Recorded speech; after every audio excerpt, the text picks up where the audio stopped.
Hey, Slider Crusaders. Welcome to our special COVID-19, the invisible enemy. Coming up today, we're going to talk to the professor of virology from Columbia University. It's unbelievable. You can take his course online for free. It costs thousands of dollars to take this course, and you can watch it for free.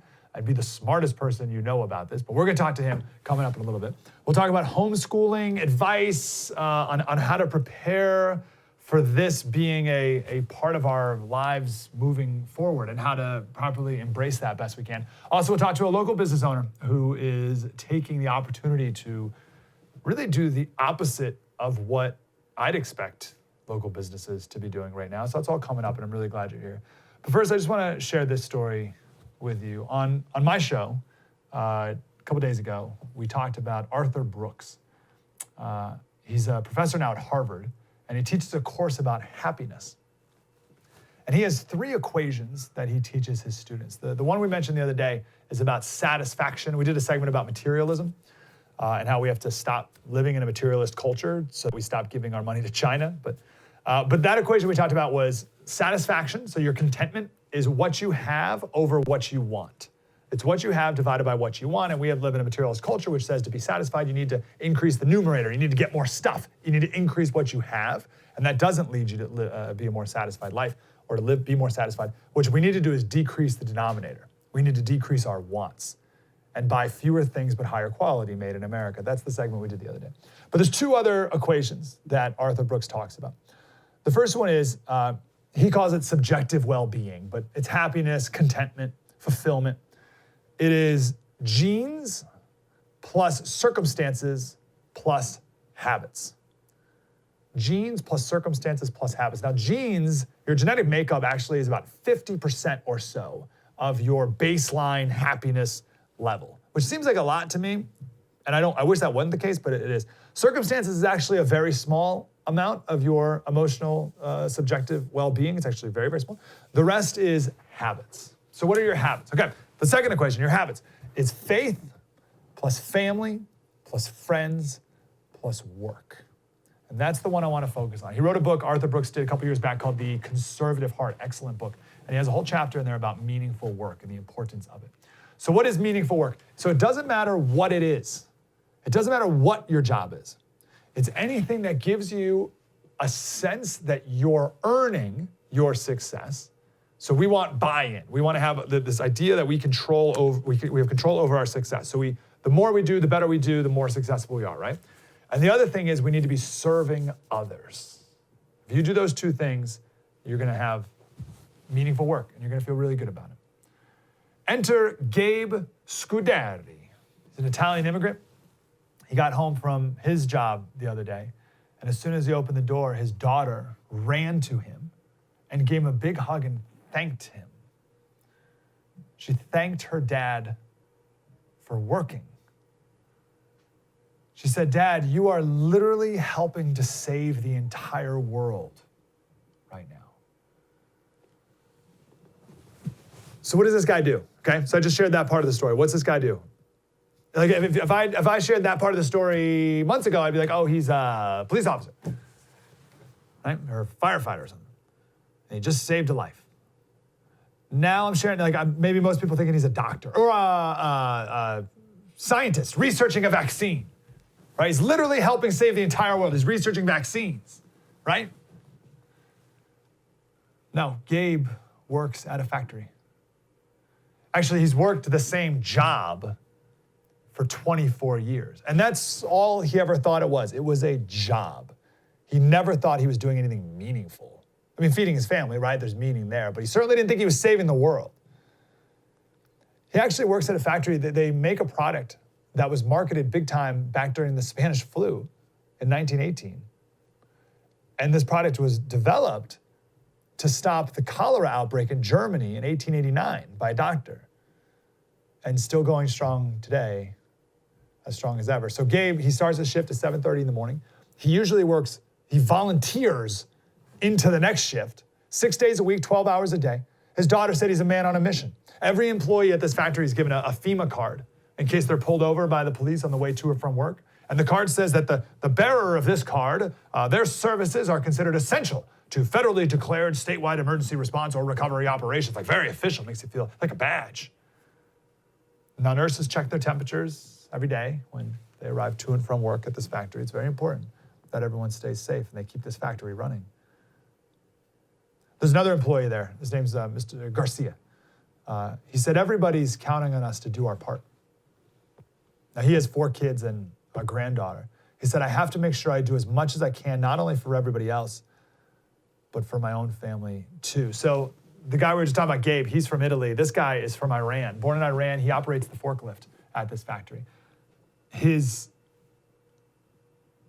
company lets every employee have a box of product that they can divvy out to friends and family on their own for free. So one day he stopped by the store. He's in New Jersey, so he stopped by a Wawa to get some coffee, and someone asked him if he could have some of his product, and he did. He gave him some. But he couldn't give them all. He had to save some because his neighbor is pregnant, and she's from Ghana, so he wanted to save some for her and her family. He's on a mission too. His brother-in-law is back in Iran. His brother-in-law died from COVID. And the company offered him 3 days off of work to mourn. He took 1 day and then went back to work. He said, I'm just trying to be an example for my son. I do my part. So he runs the forklift. He puts this product on the trucks, more trucks than ever. And it's important because it's got to be weighed. It's got to be properly balanced. And it's different than ever because they're making more of this product. So it's very different. So he's learning on the fly. I mean, he's been doing this for 18 years. Since coming to America, he's been working the forklift at this factory for 18 years. A job. But it's never been anything like this to him or to us. The manager of this factory, it's in New Jersey, he gets the employees together, as many as they can fit in the room while social distance. He's a 38-year-old guy from Pakistan. Showed everyone some PowerPoint slides about the spread of COVID, showed him pictures of empty store shelves. And he said, listen, I need everybody's help. This is serious. And everyone's on board, like never before.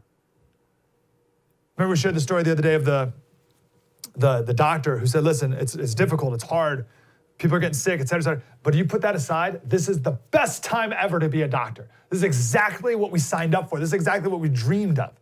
People were working on the fly. We don't have any bureaucrats breathing down our neck telling us, protocol and health insurance, blah, blah, blah. We're doing what we want. We're solving problems. We're on the fly. We're working together. There's no hierarchies. Whoever's a good idea, we do it. We try it. It's awesome. We love this. Everyone's alive. Same thing at this factory.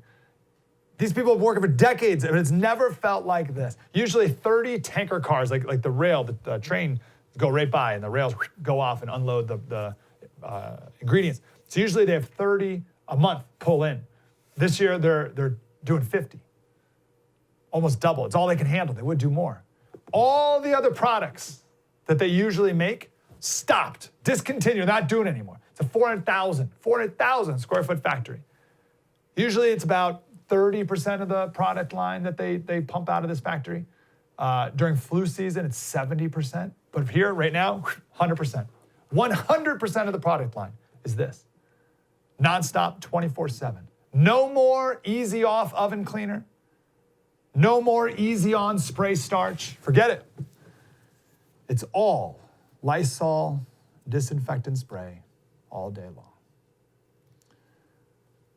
For 24 years, Gabe Scuderi has had a job at the local Lysol factory.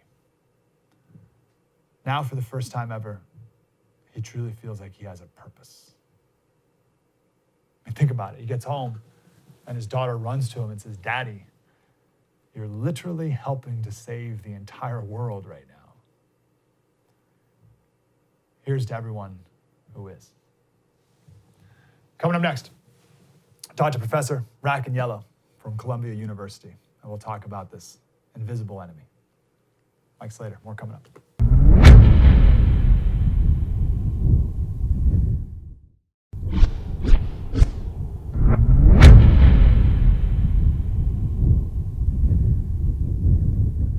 Hey, Slider Crusaders. I'm so excited for our next guest. He is a professor of virology at Columbia University. His course is free on YouTube, and I was able to watch a couple of the lectures a couple weeks ago, and it just set my head on and our path on a completely different direction than where everyone else was headed. And I'm super grateful for him. He's also hosted a podcast for 12 years called This Week in Virology. And I imagine these last few weeks have been there's been a lot of show content, a lot going on. Vincent Racaniello is here. Professor, how are you, sir? Well, thank you for having me. Good to be here. Good to talk to you. So first thing I got to start with, your intro course, or the first lecture. You talk about the prevalence of viruses. And I love this perspective because I think there's this perception out there that we can just wash our hands and all the viruses go away, and we can clean the viruses from our environment.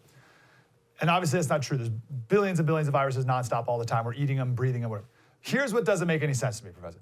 You shared a fact that, correct me if I'm wrong, if you take all the viruses in the ocean that live off of bacteria and you lined them up head to toe, they would go from here to 100 million light years?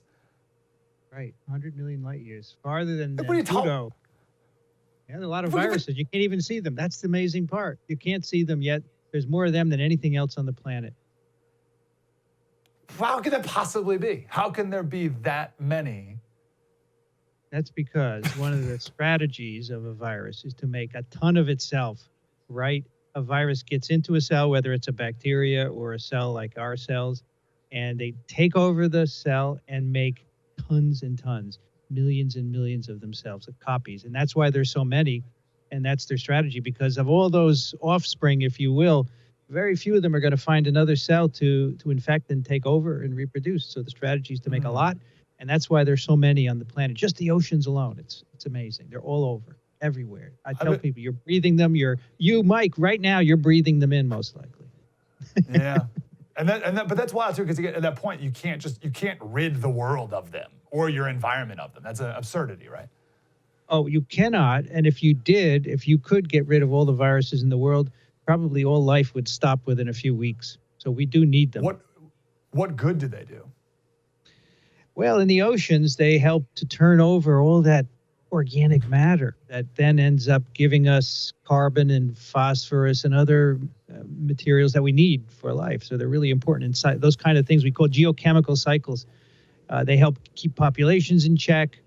They probably contribute factors that we don't even know about. They probably help our immune systems mature, all sorts of things. I bet you are incredibly frustrated every time you watch the news or pick up a newspaper with just how wildly ignorant everyone is about this stuff. Well, I am frustrated. I don't think of people as ignorant because they should come to me and learn. I can teach them about viruses, but most people don't want to spend a lot of time doing that. But yes, I'm extremely frustrated at hearing all the sorts of things.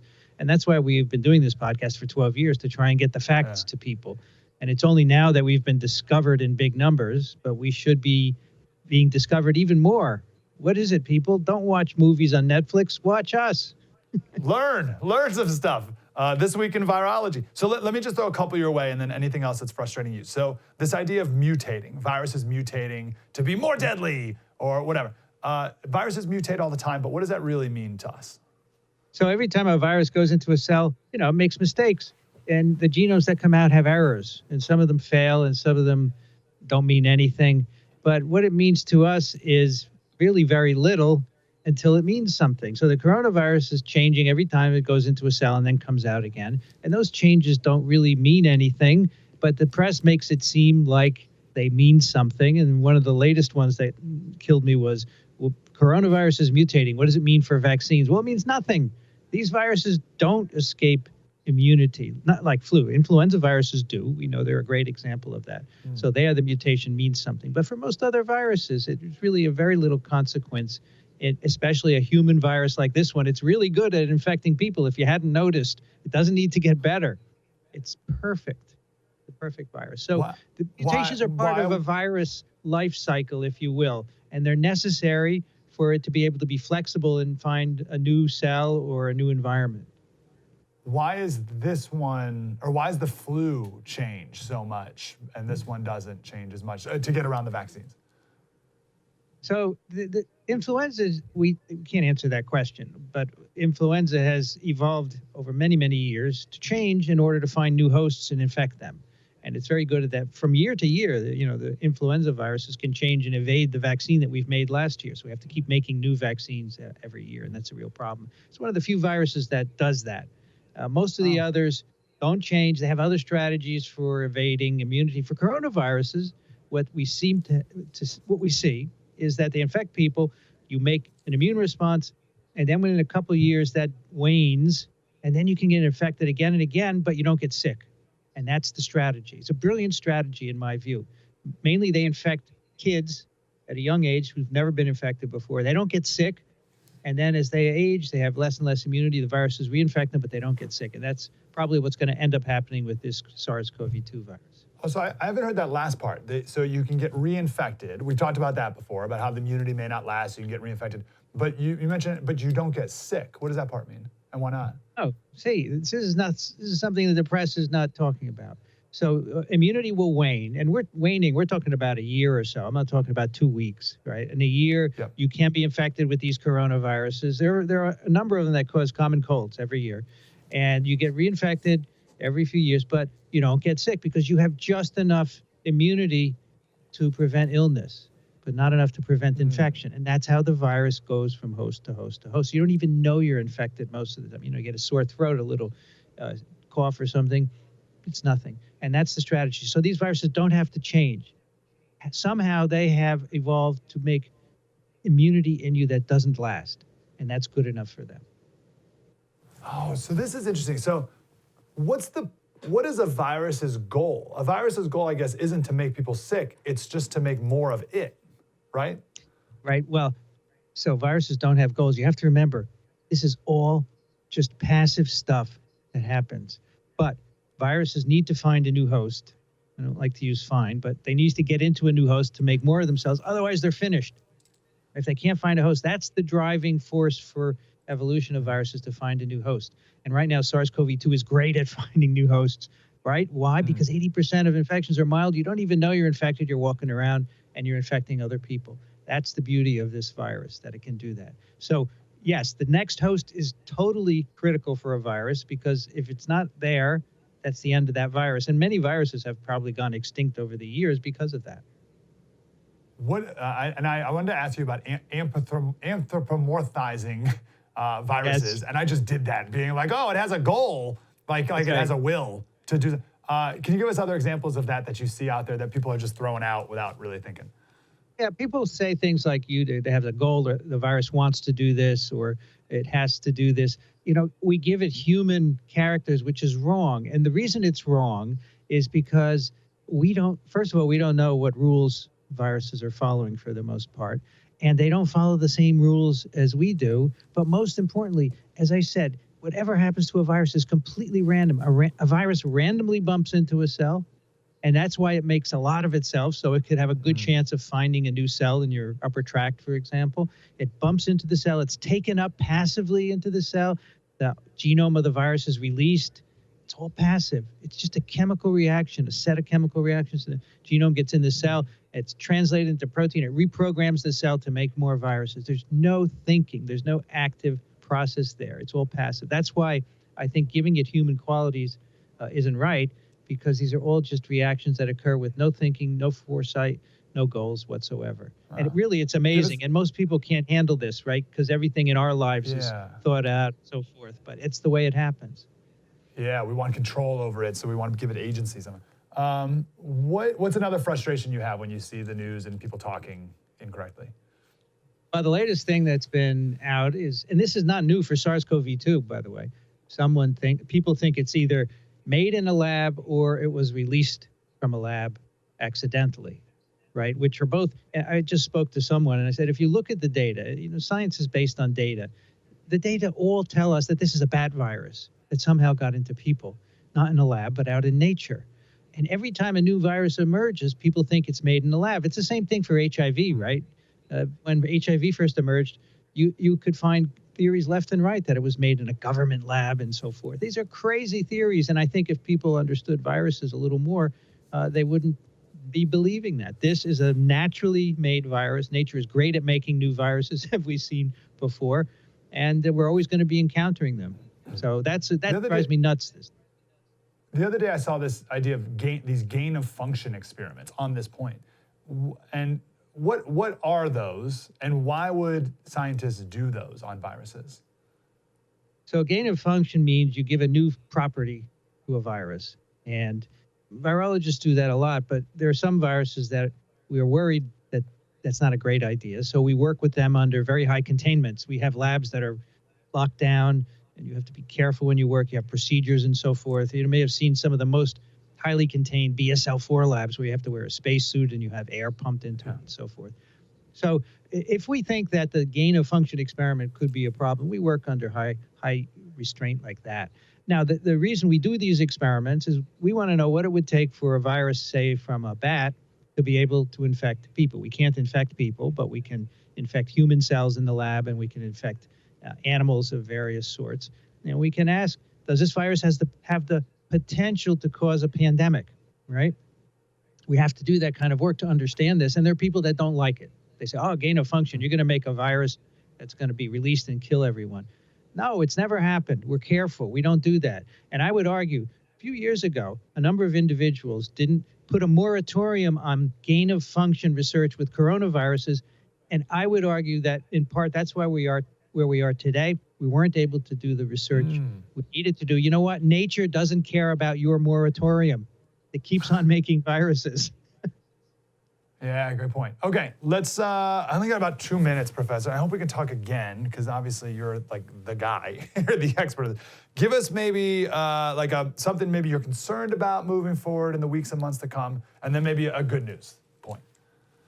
So I'm concerned about this virus continuing to spread. You know, I think we have no idea how many people in the world have been infected. We're only testing a fraction of people. I think a lot more people have been infected. And, you know, for this virus to stop circulating, we need to reach a certain level of population immunity, maybe 50 to 80%. That's a lot of people that need to be infected. And so, you know, we're sheltering in place to prevent the virus from spreading so we don't overburden the healthcare facilities, right? But at the same time, the population immunity is low. So I'm very worried about that. If we decide at some point to go back to work, I'm afraid the virus is going to start circulating again. Of course, it hasn't stopped yet in many countries. So that's what I'm worried about. What I think is good is that this won't last forever. I'm hoping that with the summer months, with the higher temperatures and higher humidity, it will reduce transmission enough so that we can stop the outbreak. And it will probably come back in the fall, November-ish, December-ish. And until we have a vaccine, it will probably keep doing that. But I have a feeling that we can see this outbreak going down perhaps June or so. This is a really bad thing for a host to do because I really got to go. But why did the Spanish flu end? Because we didn't have a vaccine for it, right? So how did it go away? Well, you know, we started to take some precautions and isolations and so forth. But the reason it went away is because it infected enough people to make enough people immune. You know, you have a group of 10 people. If half of them are immune, the virus has trouble finding a new host. And so that's a classic way that outbreaks end. Okay. All right. Very good. All right. Vincent Racaniello, professor at Columbia University of Virology. His entire course is online for free. People spend thousands of dollars to take this course, and it's there for free. And then, of course, his This Week in Virology podcast. Been going 12 years strong, and I can't imagine it's been much more exciting than what you're talking about right now. So, Professor Racaniello, I didn't mean that insulting, actually, when I said that, sir. I bet it's always exciting, always but exciting. Timely.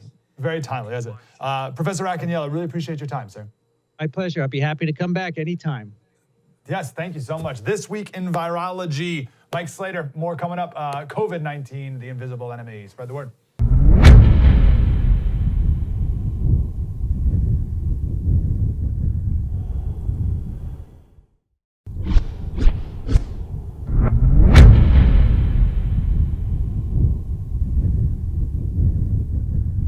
Hey, Slater Crusaders, welcome back to our special COVID-19, the invisible enemy. I want to talk about the home here for a little bit, because if we're not careful, the invisible, and there's other types of invisible enemies as well.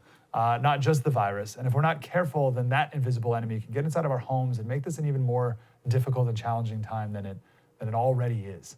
One of my favorite people is Arlene Pellicane, author of many, many books, but her newest is Parents Rising. Arlene, how are you?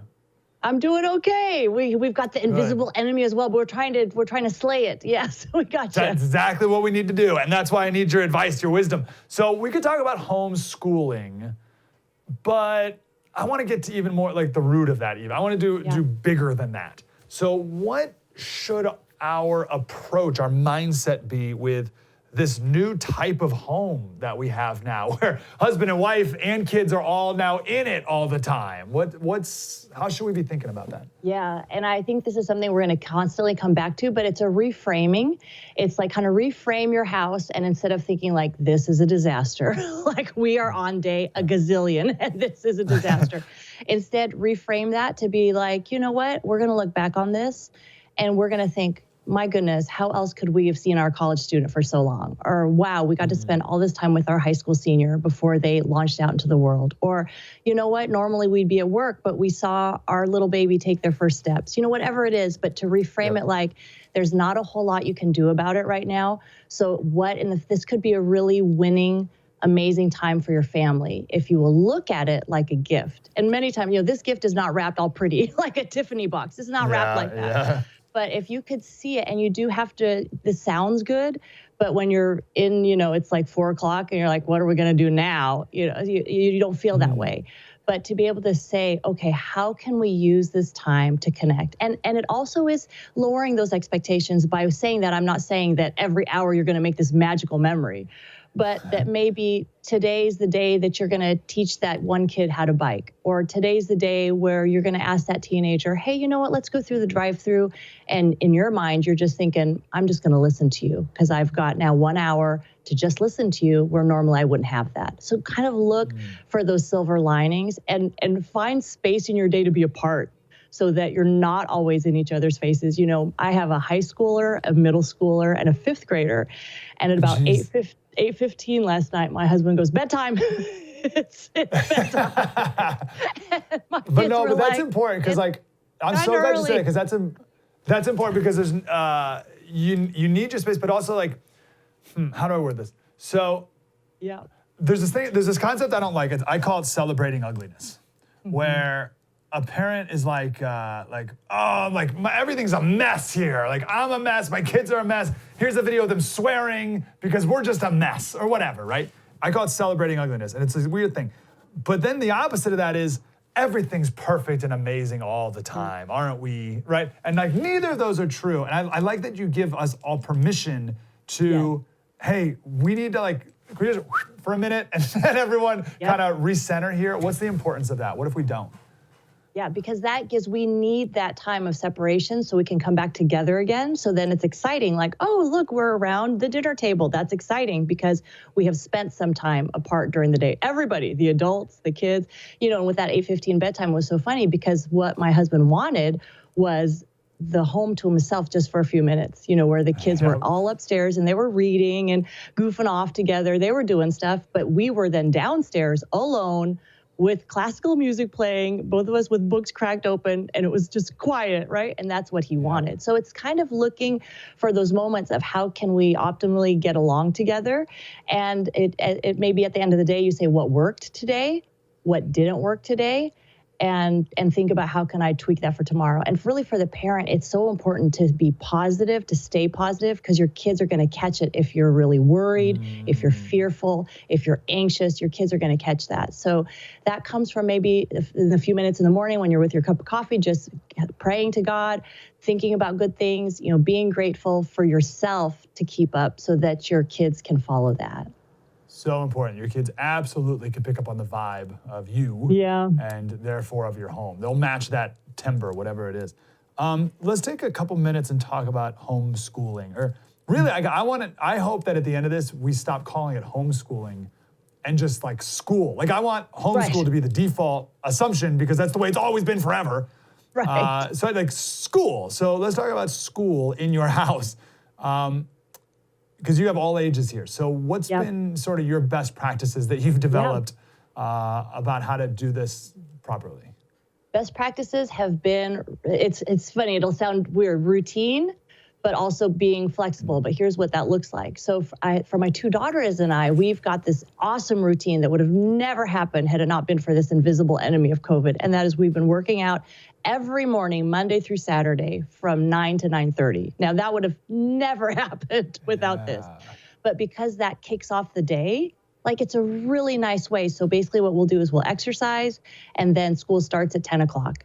And then from about 10 till 2 is when all three kids are hitting it hard. They're on their computers. We break for lunch. They're back on their computers, that kind. So it's kind of nice that it's within a period of time. And then after 2 o'clock, I'll say, how's it going? Did everybody finish for the day? Is there anything else you have to finish up? And then it's more free time. Well, go walk the dog. Go play the piano. So then there's those things. Then it's really free time. But see, it gives structure to the day. And because my kids are older, I'm able to have them start school. And then I go to my desk and then I'm trying to be uber productive because my day got shorter, right, of what I can be productive in. So that has worked really well. But what I love to say is, my kids, you have to know your kids.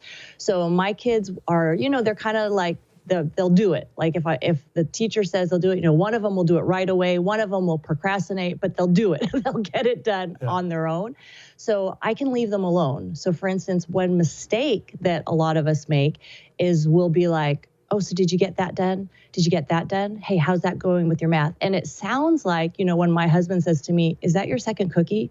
And I'm like, I really don't need someone to be counting my cookies. So in the same way, we parents, we can overdo it. Like if we're too hovering over them, let your kid, give your kid the space to finish their homework. Now, if you have the kind of kid where you're like, oh, if I gave them space to do school at home, they would do zero. They would do nothing.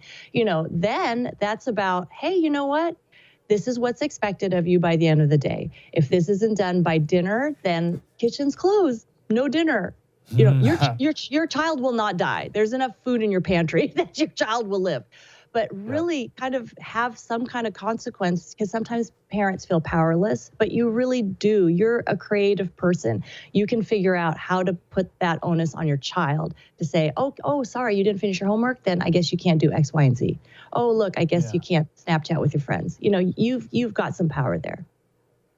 I love this idea of setting expectations. I think we all need to do that. We need to do that for ourselves, and then we need to do it for our marriage, and then we need to do it for the kids, and we need to do it for the family, right? And if you don't, what happens? It's the whole thing just, what happens? So what happens if you don't set expectations? And then what are some expectations that you've set or you think may be good for different people? I think on a large scale, the expectation, the big picture expectation of, when this is over, our family will be closer. So what does that look like? When this is over, my child will have a new skill. I think that's a great expectation. So it could be 3D printing, it could be art, it could be riding a bike, it could be cooking a meal, it could be learning phone skills where they're not just texting, but they can actually call, when you have customer support, have your kid do it. It could be anything, but the idea being, okay, how can I use this time that all of a sudden we have time so that my child will learn another skill? And then on the same token, keep it simple. Your kid doesn't have to have a PhD by the time this thing is over, for you simply so there's that tension. But I think if we have no goals, then it's like, oh my word, we are streaming Netflix for 8 hours a day and we feel awful. If we have no goals, then I think we get down fast. But if we have something that's doable, that's doable. That's not crazy hard. That's doable. And we're going to hit that today. That feels good. Like we have accomplished something together as a family. So dust off those old board games, talk to each other. I love intentionality. I'm such a huge fan of that. I don't do it all the time because for the first week of this whole quarantine, the meme we laughed at was, I finished Netflix. Right, because you're right. You just fall into the path of least resistance.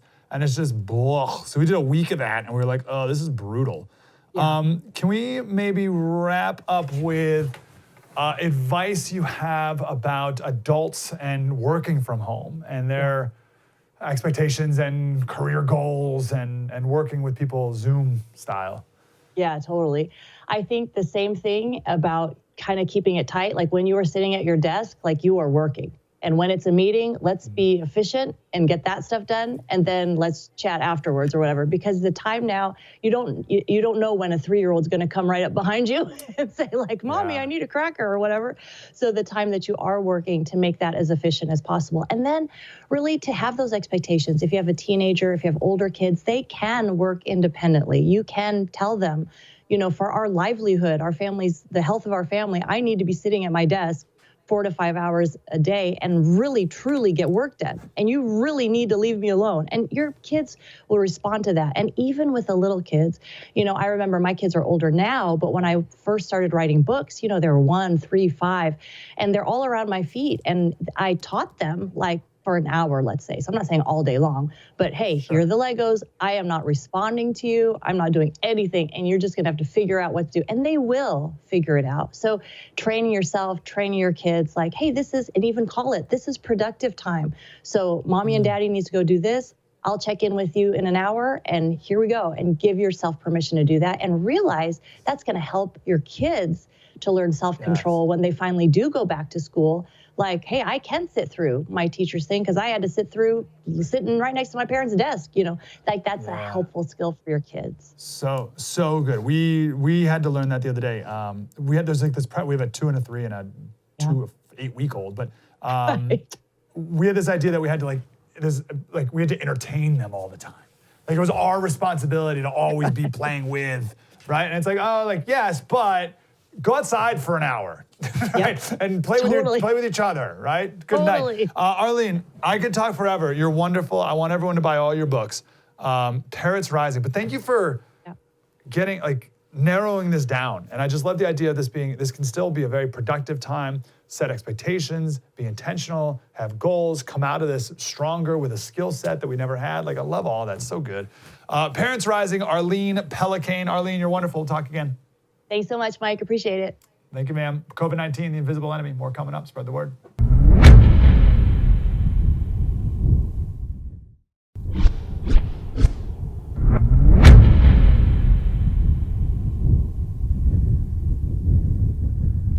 Hey, Slider Crusaders, welcome back to our special COVID-19, the invisible enemy. But I just want to take a couple minutes here and not talk about the invisible enemy. I mean, we started off with the virology professor from Columbia University talking about the invisible enemy. And right now I want to talk about the very visible heroes that are out there in the midst of all of it, and the people who are championing those heroes as well. Molly Brodeur Nesbitt, she is the owner of Al Brodeur's Auto Body in Marlborough, Massachusetts. Molly, how are you today? I'm doing well. Thanks so much for having me, Mike. My pleasure. Before we talk about your Community Heroes giveaway, how is business? How are you guys doing? And I know you're the president of an auto body organization in town. Yes. How is everyone doing just economically through this time? Well, I mean, needless to say, it's been a struggle. The last couple of months have been difficult. Business is down pretty dramatically for most repairers. Claims are down 70%. So, the number of cars on the road has drastically reduced, which means that, there are far fewer accidents. And of course, being in the collision industry, that's what we rely on. So it's definitely been a challenge. I know there are some shops across the state that have had to make some very difficult decisions, either to temporarily close or, furlough all or some of their staff. Here at Al Brodeur's, we have furloughed about 25% of our staff, with an anticipated return date for all of them for May 11th. And we are hoping that we can stick to that date. We've been very fortunate. We've been in business for 50 years, and we've been able to continue to bring in enough work to keep our core crew busy. So we're very fortunate, but it's definitely tough times for everybody. I say that because you would have every justification, and no one would blame you, if you hunkered down and did no giving, right? If you didn't do anything above just surviving, right? It'd be great. But why do more? Why do you even think to do more than just survive? Well, I really have a very strong allegiance to the community of Marlborough. My dad opened the shop when he was 19 in 1970, and Marlborough has been wonderful to us all of these decades. And recognizing community heroes is personal to me. I have a sister and brother-in-law that are both nurses at Mass General Hospital, which obviously is one of the largest hospitals in the area, and has the largest number of COVID patients right now. So I see firsthand, what they're going through at the hospital. My other sister is a teacher. She teaches for a school district here in Massachusetts as well, and I've seen what she's had to do to just reinvent the way that she's delivering education and instruction to her kids. And I feel like, if there's some small way that I can maybe lift somebody's spirits and just let them know that people are thinking about them during this time, then I'm going to do it.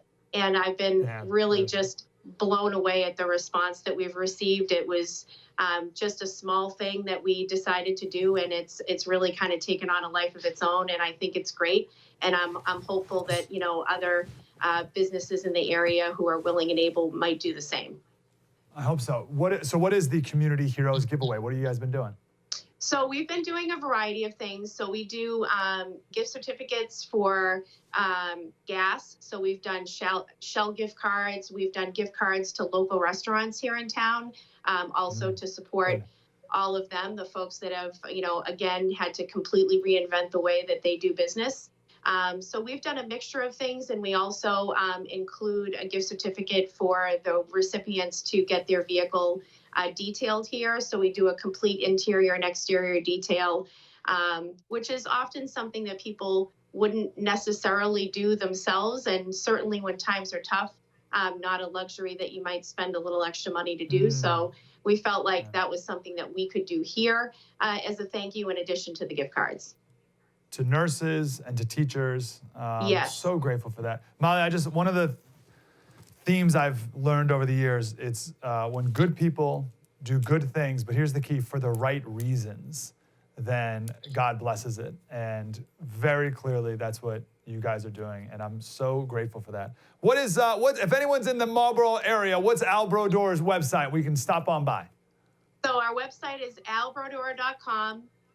We launched our white glove, no contact service about 6 weeks ago. So folks can find out more about that on our website. We're also on Facebook and Instagram. And every week we'll be launching a new Community Hero segment that we'll be recognizing. This week we're doing retail, grocery, and restaurant employees. And in the coming weeks, we're going to be doing police, fire, EMS. So if they follow us on Facebook, Instagram, or visit our website, they'll be able to learn more about that. I love that, Molly. Again, I'm so grateful. You could be hunkering down and doing nothing, but you're doing so much good for other people. So good, Molly. Thank you for that inspiration. I appreciate it. Well, thank you so much. I really appreciate it, Mike. Be well. I hope you too, and I hope you inspire many other business owners, and who not business owners, just everyone to give, even when all signs are telling you to not. Beautiful, Molly. Thank you so much. I'm thinking about Molly celebrating our heroes. I'm also heard the other day that Mayor of New York City talked about doing a ticker tape parade through the Canyon of Heroes in New York City when all of this is over for our first responders and nurses and everything. And that's just going to be a beautiful thing. We have an invisible enemy, but there's a lot of visible heroes out there. Mike Slater, we'll be back on Monday for our regular show, True Story with Mike Slater at noon Eastern. Spread the word.